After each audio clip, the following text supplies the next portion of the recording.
7:46, dos mensajes del presidente Gustavo Petro esta mañana en redes sociales sobre la liberación del pequeño Lian José Ortúa. El presidente, que guardó silencio durante 17 días, solo se acordó de ese secuestro cuando estaba a punto de producirse la liberación. Hoy incluso habla sobre el pago que habría hecho la familia del pequeño Lian José por su liberación. Camila Carvajal. Sí, señor Ricardo, está muy activo esta mañana el presidente de la República, Gustavo Petro, en redes sociales. Ya lleva más de 12 trinos y por lo menos 7 retweets, hablando de todo un poco, de la guerra en Gaza, de la situación de servicios públicos en el país y sobre todo del secuestro y luego liberación de Lian, el niño allí en Jamundí, en Valle del Cauca. El primer mensaje del presidente Petro es en una cosa en la que intenta ponerse de acuerdo el país, que Lian no tiene la culpa.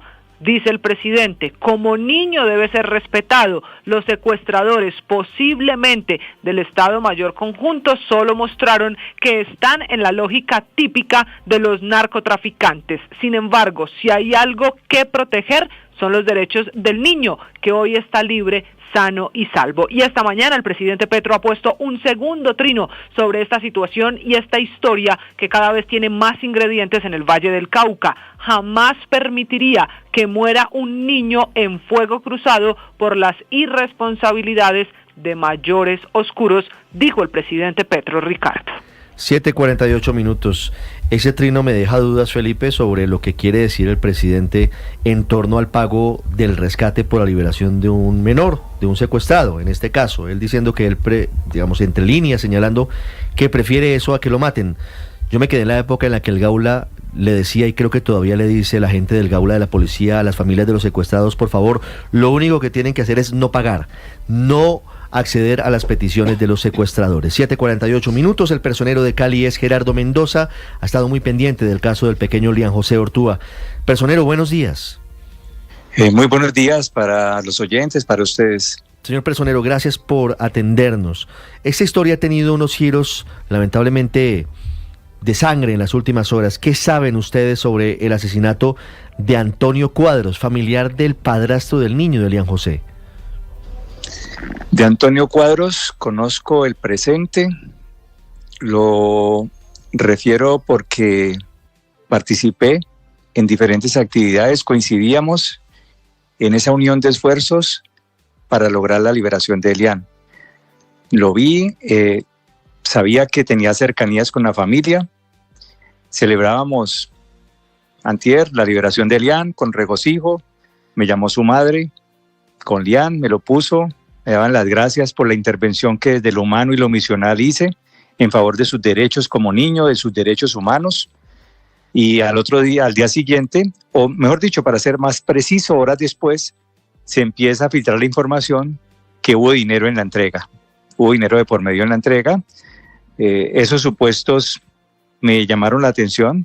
Cuando al día siguiente me informan que asesinaron al primo del padrastro de Lian, y que habían ocurrido recientemente los hechos, me dan la ubicación, me desplazo al sitio, encuentro a su mamá adolorida por la muerte de su hijo, me uno a ella, le doy las condolencias y solamente escucho entre los familiares que era precisamente el Oxiso quien había participado en la entrega del dinero. Eso es lo que mencionan sus familiares y pues lo anterior tiene que ser motivo de esclarecimiento por parte de las autoridades. También tengo conocimiento que ya la Fiscalía abrió una investigación para esclarecer los móviles que llevaron al homicidio de Antonio Cuadros. Toda esa situación pues simplemente empaña lo que fue la alegría de la liberación de Lian y clamo para que el niño se aleje de todo trauma. No podemos generarle más desde lo psicosocial al niño peores traumas que los que vivió en cautiverio mientras estuvo secuestrado. Todo ello me lleva a rechazar que los niños sigan siendo el objeto de las diferentes formas de violencia. Tenemos que alejar a los niños y marginarlos. Mi única bandera como personero de Cali, con mi equipo de trabajo, fue la liberación del niño y a fe que se logró. Conocí también que la Defensoría del Pueblo participó en el recibimiento del niño, desconoció la Defensoría del Pueblo, y así me lo firma el defensor regional, de una entrega de dinero. Me puse de presente cómo fue la entrega a través de una mesa campesina en zona alta del municipio de Jamundí, y un acto de paz, la Mesa Campesina hace entrega formal del niño a la Defensoría del Pueblo, pero lógicamente ninguno de los organismos que integramos el Ministerio Público estuvimos enterados que mediara un aspecto que fuera más allá de la entrega sin condicionamiento alguno del menor. Aquí hay muchos detalles en la historia y yo le agradezco su sinceridad y la forma en la que nos está contando abiertamente, doctor Gerardo Mendoza, lo que pasó con la liberación del pequeño Lian José. Y es cierto, por un lado está la liberación del niño, que es una buena noticia, que esté bien él hoy, que esté atendido por psicólogos y médicos y se olvide de esa pesadilla, es importante. Esa es una parte de la historia. La otra parte de la historia es la que usted nos está relatando, que es el detrás de cámaras, si me permite, detrás de bambalinas, de la liberación del pequeño Lian José. Y usted nos cuenta que estuvo muy pendiente de la familia y muy cerca del proceso. Y al tiempo nos dice que Antonio Cuadros, primo del padrastro, estaba muy cerca de esas reuniones o de ese procedimiento. ¿Qué papel cumplía Antonio Cuadros? ¿Qué recuerda usted de él en esas reuniones cuando estaban intentando mediar para la liberación de Lian José? Asumía el liderazgo desde lo espiritual, en la velatón. Allá estuvimos en una casa en un barrio popular de Cali, participando. También lo vi bajo otras iniciativas, pero todos encaminados en un mismo propósito y era la liberación de Lian. Desconozco otro tipo de facetas del señor Antonio Cuadros, desconozco que haya intervenido en la entrega de dinero, simplemente lo que he escuchado y son unos supuestos que las autoridades van a tener que esclarecer. Claro, pero sobre los hechos concretos, señor Personero, usted nos cuenta, ¿sí? Funcionarios de la Defensoría del Pueblo que recibieron a Lian le confirmaron a usted que sí se efectuó un pago de rescate. ¿Qué sabe sobre eso? No. He hablado con el Defensor Regional del Pueblo y ha sido enfático que la Defensoría del Pueblo participó sin conocimiento de entrega de dinero. Sí. Sin conocimiento. Y eso tengo que resaltarlo, habida cuenta de que somos Ministerio Público. Sí. Pero nadie en el proceso de liberación se enteró o se dio cuenta de que la familia estaba yendo al sitio a entregar dinero, por ejemplo, porque en la liberación estuvo presente, según nos decía ayer aquí la defensora Iris Marín, una prima de la familia. Lo que hemos venido a saber después es que aparentemente ella llevaba la segunda parte de la cuota del dinero para la liberación del pequeño Lian José. Sí, yo como personero de Cali solo tuve conocimiento que se estaba proponiendo un canje y me opuse. Rotundamente dije, no estoy de acuerdo con un canje.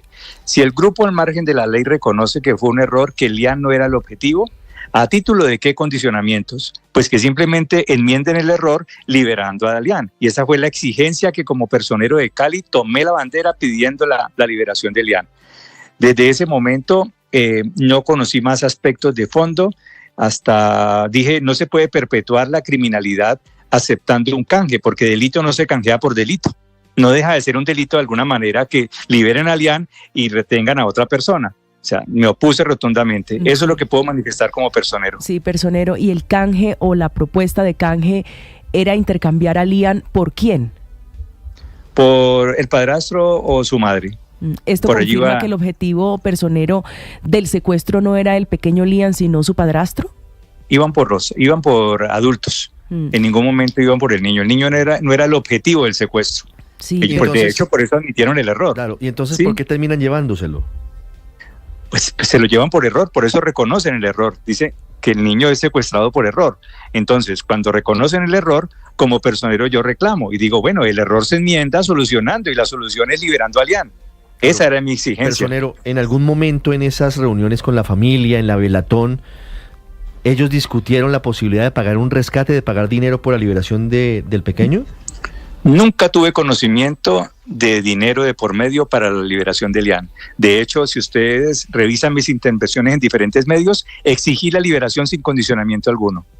Pero hoy se está hablando, personero, de una cifra inicialmente de 5.000 millones de pesos que después se transó, se alcanzó a negociar por 4.000 millones de pesos. Usted hoy, cuando ya Lian está en su casa, un poquito más reposada la situación, ¿tiene idea de cuánta plata le entregaron a la disidencia para que dejaran libre a Lian? Mire, lo importante de su manifestación, pero debo decir que esos son versiones post-liberación. Nada tienen que ver con el proceso que vivimos exigiendo la liberación de Lian. Yo desconocí, siempre reclamé desde lo humano la liberación de Lian, lo exigí y repito, perdón por ser tan reiterativo, cuando exigía la liberación de Elian, lo exigía sin condicionamiento alguno.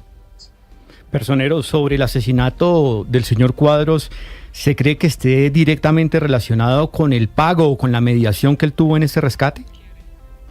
Las autoridades están precisamente averiguando. La Fiscalía, repito, ya inició una investigación y que sean las autoridades las que esclarezcan lo anterior. Yo solamente quiero decir que la familia me ha buscado, y hablo de la familia de Antonio Cuadros porque con Angie perdí comunicación. Hablo de Angie Bonilla, la madre de Elian. Solamente hablé con Angie el día de la liberación del niño y me puso al niño para darme las gracias por lo que humanamente y dentro de lo institucional hicimos por él. Pero he hablado con la familia de Antonio Cuadros. La familia de Antonio Cuadros está muy asustada, temen por su vida. Me piden que como personero exija o pida la seguridad ante las autoridades, porque ellos temen que vuelvan efectivamente a comprometer la vida de algunos de sus familiares. Y adicional, también me dicen que tramite ante medicina legal o agilice los trámites para la entrega del cadáver. Hasta allí interactué con el secretario de Salud Distrital, quien vamos a hacer las conexiones correspondientes para la entrega del cadáver y que le den la cristiana sepultura que haya lugar.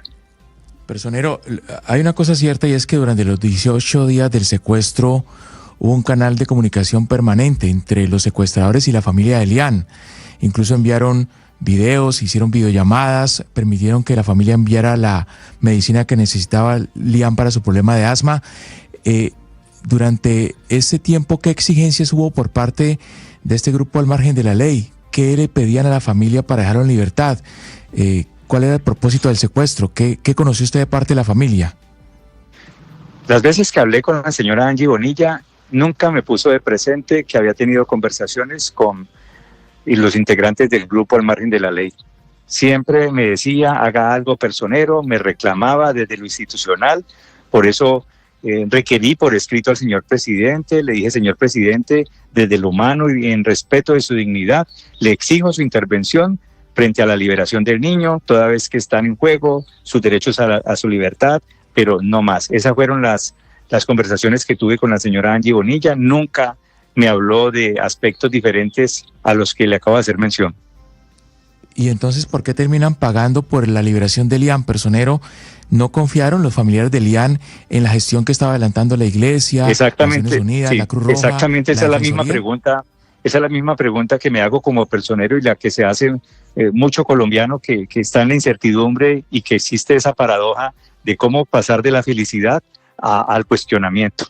Eso es lo que uno no entiende. Yo insisto, me preocupa Elian como niño, me preocupa su parte psicológica por los traumas vividos desde su secuestro y lo que está ocurriendo ahora, que es un estado de pánico y de zozobra. Personero, pero entonces, ¿hubo participación de entidades gubernamentales o internacionales en este proceso, en alguna etapa de este proceso? Yo reclamé ante el señor presidente la intervención del Comité Internacional de la Cruz Roja. ¿Por qué? Porque el Comité Internacional de la Cruz Roja tiene la experiencia en este tipo de situaciones, porque el Comité Internacional de la Cruz Roja garantiza la neutralidad, la imparcialidad, la transparencia. Nunca habían llamado al Comité Internacional de la Cruz Roja, sin embargo me manifestaron su voluntad si el gobierno requería de ellos para entrar a mediar y participar en la liberación del niño. Tampoco fueron enfáticos desde el Comité Internacional de la Cruz Roja que no se prestaban si en la entrega iba a mediar dinero u otro aspecto que desbordara el marco legal. Yo soy consecuente con el Comité Internacional de la Cruz Roja en ese pensar y esa fue mi posición desde un comienzo. Ahora, dice usted, personero, que la familia de Jesús Antonio Cuadros teme que haya nuevos hechos violentos en su contra, después de que lo mataran en el centro de Cali, en el barrio Bretaña, a esta persona que aparentemente habría entregado el dinero para la liberación de Elian. ¿Por qué tienen ellos ese temor? ¿Qué le han manifestado? Pues lógicamente después de un hecho tan violento, cualquier persona entra en pánico, ¿sí? Él tenía su núcleo familiar cercano, en este caso su mamá, sus sobrinos, no desconozco cómo está conformado su núcleo familiar, pero las llamadas que he recibido por parte de miembros de su familia es pidiendo protección. Temen por su vida, temen por alguna retaliación adicional que quiera hacerse y comprometer la vida de alguno de ellos. Y eso es lo que, pues como garante de los derechos humanos y del Ministerio Público, transmito. ¿Qué lectura le da a usted, personero, al hecho de que la mamá de Elian José no le haya vuelto a contestar el teléfono? Pues que debe tener miedo, supongo yo, debe estar asustada, son tantas cosas que uno se pregunta. Yo simplemente clamo porque el menor no sufra más traumas. Eso en últimas me preocupa. Los errores de los adultos no tienen por qué repercutir en la niñez. Claro. ¿Se siente engañado en su buena fe, asaltado en su buena fe, personero, con lo que pasó? Usted haciendo una gestión humanitaria y la familia por debajo de la mesa acordando pagos con los delincuentes. De ninguna manera. Y si vuelve a presentarse una situación con un niño, sin distingo de su situación, de su entorno, voy en la defensa de los derechos de un niño desde lo humano y desde lo misional como personero. Personero, usted ha revelado pues lo que hubo detrás de todo este secuestro, de esta retención, de la liberación del pequeño Liam, de lo oscuro detrás de esta situación. ¿Teme por su vida? Pues uno no sabe. El suroccidente colombiano presenta problemas de seguridad. Los cultivos de droga están invadiendo nuestra geografía y hay que cuidarse, la verdad, hay que cuidarse. Yo he venido hablando de esta situación y espero que entiendan que mi intervención es solamente desde lo humano. Yo tengo un presente con esa familia, desconozco su historia, no he vivido su historia y enarbolé la bandera en defensa de un menor, en defensa de un niño y de sus derechos, como es Liam, que se encontraba secuestrado. Sí. ¿A usted lo han amenazado en las últimas horas, personero, por estos hechos? Tuve un acto de una aparente persecución, pero ya serán las autoridades quienes esclarezcan hecho. Pues todo es no lo puedo afirmar. Oscuro, complicado en torno a este caso. Señor personero, quiero hacerle una última pregunta sobre las informaciones que se han venido conociendo y la posibilidad de que detrás del secuestro de Liam y todo lo que ha venido conociéndose pudiera estar una disputa entre bandas de narcotraficantes. ¿Usted tiene información que pueda corroborar esa posibilidad? No tengo conocimiento de ello, la verdad no tengo conocimiento. Lo que puedo afirmar es que la situación de orden público en el suroccidente colombiano es compleja, el conflicto ha escalonado de una manera vertiginosa, están comprometidos nuestros niños desde el reclutamiento de menores, que ha sido una de las banderas de la personería de Cali, tomando la vocería de diferentes personeros que se encuentran amenazados en el suroccidente y especialmente en Cauca, quienes vienen aquí a Cali a activar la ruta de protección. Y simplemente quiero que el país centre su mirada en el suroccidente, porque no podemos permitir que el suroccidente colombiano se convierta en un segundo Catatumbo. ¿Y está rumbo a eso, personero? En su opinión, ¿el suroccidente podría convertirse en un segundo Catatumbo? Yo considero que sí. Mire, el combustible de la guerra es la ilegalidad, ¿sí? El narcotráfico, la minería ilegal, el contrabando, para citar solamente 3 aspectos. Si las autoridades están atacando duro lo anterior, pues simplemente los criminales buscan fuentes o exploran alternativas para sufragar o para abastecer lo que significa la guerra, y por eso es que crece el secuestro, crece la extorsión y el conflicto escalona en grado sumo y compromete la vida de la sociedad civil, violando las normas del derecho internacional humanitario.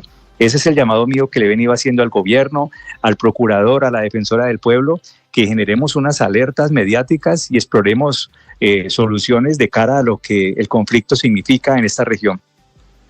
805 es el personero de Cali, Gerardo Mendoza, con nosotros hablando de la liberación del pequeño Liam José, noticia que nos llena de alegría, y a su vez de la turbia historia, de las dudas que hay, ya con homicidio de por medio, en torno a lo que había sobre el secuestro de este niño. Personero, muchas gracias y esperamos que el Estado le brinde toda la protección que usted necesita en estos momentos. Muchísimas gracias, muy amable, y siempre a disposición de los medios de comunicación, quien de paso han cumplido un papel muy importante en este proceso de liberación de Liam. 86, gracias.